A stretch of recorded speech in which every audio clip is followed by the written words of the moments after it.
बिस्मिल्लाहिर्रहमानिर्रहीम। अस्सलाम वालेकुम। आज हम बात करेंगे 4 अहम इशूज़ के हवाले से। एतज़ाज़ एहसन साहब ने बशीर मेमन के झूठ का पोस्टमार्टम कर दिया है और जो उन्होंने डिटेल आज बशीर मेमन के हवाले से गुफ्तगू की है, उन्होंने ये बात साबित की है कि इसकी भी कोई टेप थी, कोई वीडियो मौजूद थी मरीम नवाज़ के पास और ये मरीम का ही प्लांटेड आदमी है।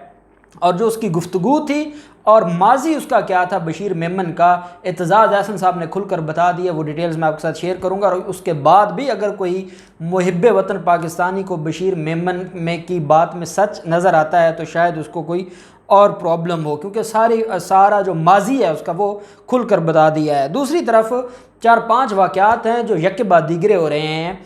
काजी फैज़ साहब का जो मामला था वो supreme court of Pakistan wind up करती है, वो एक मामला था। उससे पहले अबसार आलम का जो मामला था वो आपके सामने है। फिर हम देखते हैं शौकत अजीज़ सिद्दीकी साहब आज सुप्रीम कोर्ट पहुँचे हैं, वो मामला। फिर आज चीफ़ जस्टिस कासिम खान साहब, लाहौर हाई कोर्ट के चीफ़ जस्टिस साहब ने जो DHA के एक केस में जो फ़ौज के हवाले से रिमार्क्स दिए हैं, जिनको हमारे बहुत सारे सहाफ़ी बढ़ा चढ़ा कर बयान कर रहे हैं, ये यके बाद दीगरे जो मामलात आपको पिछले 2-3 दिन में नज़र आ रहे हैं, ये मामला क्या है, इस पर मैं थोड़ा सा आपको आज इसके बारे में जो है डिटेल्स बताऊंगा।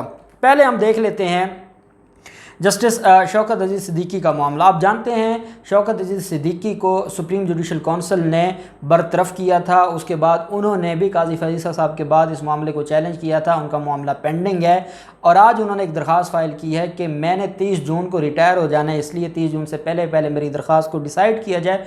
अगर मुझे रिलीफ मिलता है तो एटलीस्ट मुझे पेंशन वगैरह या जो मराआत हैं वो मिल जाएंगी। मरीम नवाज़ ने भी आज बड़ी वकालत की है जस्टिस शौकत अजीज़ सिद्दीकी की। बेसिकली इनके नज़रियात, जब हम वो पीछे जाते हैं, बैक पर जाते हैं लाल मस्जिद वाले, फिर हम उसामा की तरफ जाते हैं, तो हमें नज़र आता है कि नवाज़ शरीफ और ये लोग कहीं ना कहीं एक पेज पर थे। और इनका जो वाहिद इनके जो ये अपने ये जिनको दुश्मन समझते थे वो हमारे इदारे थे और ये उस एक ख़ास स्ट्रेटजी के साथ चल रहे थे। और फिर एक एक को जब इनके मामलात ख़राब हुए तो ये इकट्ठे हो गए और इन्होंने इल्ज़ामात लगाना शुरू कर दिए। अब काजी फैज़ साहब के केस का हवाला देते उन्होंने कहा कि जैसे काजी फैज़ साहब का मामला हुआ बिल्कुल वैसे ही मेरे खिलाफ भी ये सारे का सारा मामला देखा गया। सुप्रीम जुडिशल काउंसिल ने गैर कानूनी तरीके से और किसी बुग्ज़ में आके या किसी के कहने पर मेरे खिलाफ कार्रवाई की, तो उन्होंने एक दरख्वास्त फाइल कर दी सुप्रीम कोर्ट ऑफ पाकिस्तान में। अबसार आलम का ड्रामा आपने देखा, आज मरीम नवाज़ उनके घर गई हैं और अबसार आलम के घर जाके उनकी अयादत की और वहाँ जाके फिर दोबारा हमला किया है। और हमला किस पर किया है? मरीम नवाज़ ने हमला किया है इदारों पर। मरीम नवाज़ आज जब वज़ीर-ए-आज़म इमरान खान ने बात की, वज़ीर-ए-आज़म इमरान खान का ये कहना है कि रियासत मदीना में ऐसा नहीं होता था कि हुक्मरान जाकर लंदन में घर बनाए और लंदन में भी उस जगह पर घर बनाए जहाँ लंदन का वज़ीर-ए-आज़म नहीं बना सकता। और मरीम नवाज़ कहती हैं कि हमने हलाल के पैसों से बनाए हैं। अब पता नहीं उसको हलाल के मीनिंग का भी कोई पता है या नहीं है। सारी ज़िंदगी जिस तरीके से उनकी फैमिली ने मुल्क को लूटा और मुल्क के साथ जो कुछ उन्होंने किया, उसके बाद ये कहना कि हमने हलाल के पैसों से एवन फील्ड जो अपार्टमेंट्स हैं वो ख़रीदे हैं, तो ये वो कर सकती हैं, बात करने में तो कोई हर्ज नहीं है। फिर वो अबसार आलम के पास जाती हैं और वहाँ जाकर दोबारा अपने बयानात के ऊपर वो कायम रहती हैं और अपने बयानात को वो आगे लेकर आती हैं। फिर आप देखते हैं कि काजी फैज़ साहब के मामले के फ़ौरन बाद बशीर मेमन का एक नया और एक प्लांटेड इंटरव्यू था और वो शाहज़ेब खानज़ादा के साथ, जियो के साथ, और वो वहाँ पर बैठकर उनको आज जब काजी फैज़ साहब का मामला ख़त्म हुआ है तो आज उनको सच बोलने की तौफीक हुई है। इससे पहले वो सच नहीं बोल सकते थे या उनको पता नहीं था। मैं आपको बताऊंगा कानून के मुताबिक कि DGFIA का काम क्या है और क्या इस मामले में कहीं दूर दूर तक DGFIA का कोई तल्लक था जो वो अपना जोड़ना चाहते हैं इस सारे मामले के साथ। इंसान वो झूठ बोले जिसका कोई तो सर और पाँव हो। अब ये इनका क्या मामला था चीफ जो काजी फैज़ साहब के मामले के हवाले से, देखें यही तो सवाल था। पूरा जो केस लड़ा गया उस केस में एक ही ऑब्जेक्शन उठाया गया कि जनाब ये मामला डायरेक्ट सुप्रीम जुडिशल काउंसिल में क्यों आया है। और हुकूमत ये समझा कर थक गई कि हम इस मामले को किसी और के हैंड ओवर नहीं करना चाहते थे। कि क्यों नहीं करना चाहते थे कि एक मुअज़्ज़िज़ जज का मामला था और मुअज़्ज़िज़ जज के खिलाफ कार्रवाई सिवाय सुप्रीम जुडिशल काउंसिल के कोई नहीं कर सकता, इसलिए हम मामला सुप्रीम जुडिशल काउंसिल में लेकर आए। फिर आप ये भी देख सकते हैं कि जो कलेक्शन ऑफ एविडेंस है वो उसमें कहीं कहीं FIA का किरदार नहीं था और ना काजी फैज़ ईसा साहब ने कहीं पर इस बात को उठाया था कि FIA को मेरे खिलाफ इस्तेमाल किया। वहाँ एसेट रिकवरी यूनिट का था, फाइनेंशियल जो एसेट का रिकवरी का मामला था, या वो डिपार्टमेंट थे, या FBR का कोई मामला था। FIA का तो कोई तल्लुक ही नहीं था। अब FIA का क्या काम बनता है? क्या वज़ीर आज़म या वज़ीर कानून जो इतने एक मंझे हुए वकील हैं वो, या जो अटार्नी जनरल हैं या शहजाद अकबर हैं, क्या उनको इतना पता नहीं था कि ये FIA का मामला नहीं है, ये जुरिस्डिक्शन ही नहीं है FIA की। FIA के दायरे इख्तियार में एक जज के खिलाफ केस करना आता ही नहीं, तो वो क्यों कहते हैं उसको? ये भी कोई बात करने वाली है, या ये कोई बात समझने वाली है, या ये कोई कॉमन सेंस ये बात मानता है कि ये उनको कहा जाएगा कि आप इस पर केस दायर करें जिसकी जुरिस्डिक्शन ही नहीं है, तो आपको क्यों कहा जाएगा? अगर इल्ज़ाम ये होता काजी फैज़ ईसा साहब की तरफ से कि FIA को मेरे खिलाफ for the collection of evidence, इसलिए कि मेरे खिलाफ इन्होंने रेफरेंस फाइल किया था, उसमें FIA को भी इस्तेमाल किया, फिर तो अलग बात थी। जब ऐसा कोई मामला नहीं है और एक काम ख़त्म हो गया और उसके बाद आपको ख्याल आ गया कि ओहो मैं तो आज सच बोलने लगा हूँ, और वो सच क्या है वो आपके सामने है।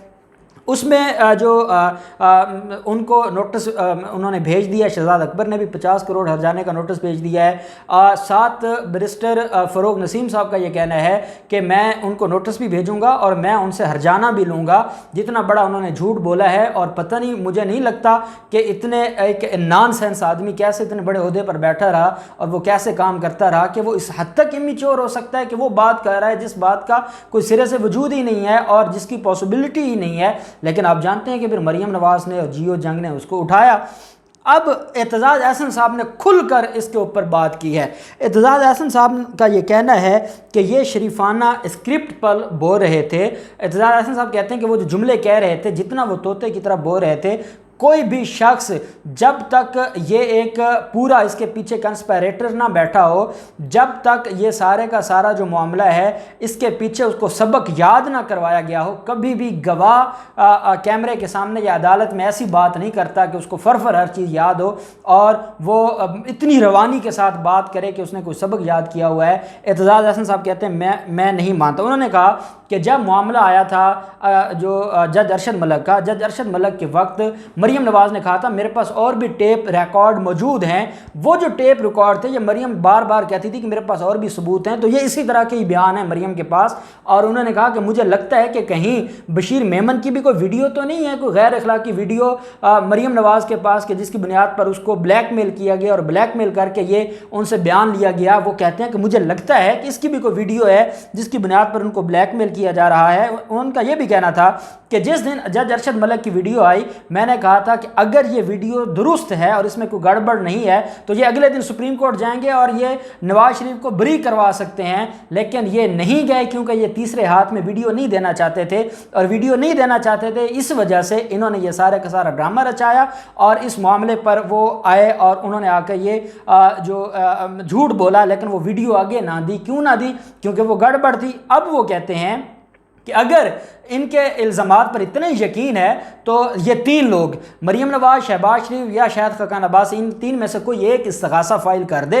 अगर अदालतें नोटिस लेती है नहीं लेती वो अलग बात है, वो इस्तग़ासा कर दें और इस्तग़ासे में वो हुकूमत के ख़िलाफ़ इस्तग़ासा करें कि काजी फैज़ के ख़िलाफ़ इन्होंने इस्तेमाल किया बशीर मेमन को बतौर गवाह पेश करें। उन्होंने कहा मैं देखूँगा, हमने बड़े बड़े गवाहों को देखा जो अपने आप को बड़ा कॉन्फिडेंस समझते हैं, जब वो अदालत में आते हैं और वकील जिरा करता है तो वो उनकी टांगें काँपने लग जाती हैं। तो जब ये आएंगे, क्योंकि जो मुस्तगीस होगा वो भी पेश होगा और उसके साथ गवाह भी होगा, फिर मामला सामने आएगा, फिर इंसान ये कह सकता है कि ये सच्चे हैं और इनके पास कोई बात थी। क्योंकि इनके पास कुछ है नहीं और सिवाय झूठ के इनके पास कुछ नहीं है। उन्होंने कहा मकसद सिर्फ ये था कि उनको अब उम्मीद लगी है, अगर ये मामला काजी फैज़ ईसा साहब के केस की पेंडेंसी में होता अलग बात थी। अब केस उनका फाइनल हो गया, वो केस जीत गए, उसके बाद आना इस बात का सबूत है कि अब उनको उम्मीद लगी है कि काजी फैज़ ईसा कहीं उनको बहाल न कर दें उस ओहदे पर, वो नौकरी नौकरी पर बहाल होने के लिए ये सारे की सारी ड्रामेबाजी कर रहे हैं।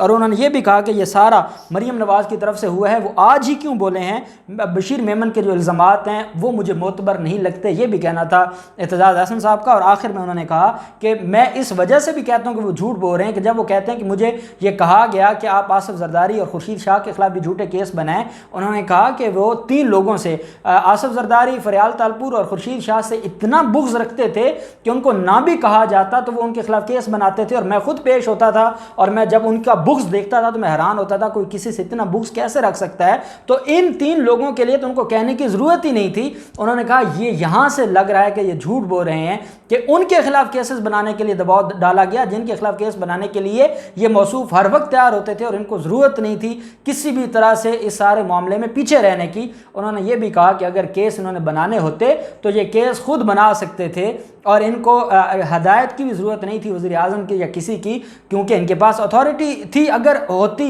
और ये उस मामले में जाना चाहते। क्योंकि ये झूठ बोल रहे हैं और ये प्लांटेड हैं, ये मरीम नवाज़ ने इनको तैयार किया है। मरीम नवाज़ पहले ही बता चुकी थी कि मेरे पास लोग मौजूद हैं, वो वही लोग हैं जो अब सामने आ रहे हैं। और इस सारे के सारे मामले पर उन्होंने कहा कि ये जो है वो झूठ का पलंदा है, इसके अलावा कुछ नहीं है। तो मैं समझता हूँ कि एतजाज़ अहसन साहब के इस पोस्टमार्टम के बाद बशीर मेमन के जो बयानात हैं या इल्ज़ामात हैं वो रद्दी की टोकरी में चले गए, अब उनकी कोई हैसियत नहीं है। दूसरी तरफ जो चीफ जस्टिस कासिम खान साहब ने DHA के मामले पर एक केस में आर्मी के हवाले से जो बयानात जो रिमार्क्स दिए उस पर मैं डिटेल बात करना चाहता था। आज इश्यूज़ बहुत ज़्यादा थे, सुबह दोबारा इसके ऊपर समाअत होनी है तो इंशाअल्लाह मैं दोनों समाअतों का हवाला आपके साथ शेयर करूंगा और आपको मैं एक्चुअल बात बताऊंगा कि हुआ क्या और बात क्या होती रही, रिमार्क्स क्यों दिए गए और उसके पीछे क्या चल रहा है, वो सारी डिटेल्स मैं आपके साथ शेयर करूंगा। अल्लाह पाक पाकिस्तान का हामी नासिर हो। बहुत शुक्रिया। अल्लाह हाफ़िज़। पाकिस्तान जिंदाबाद।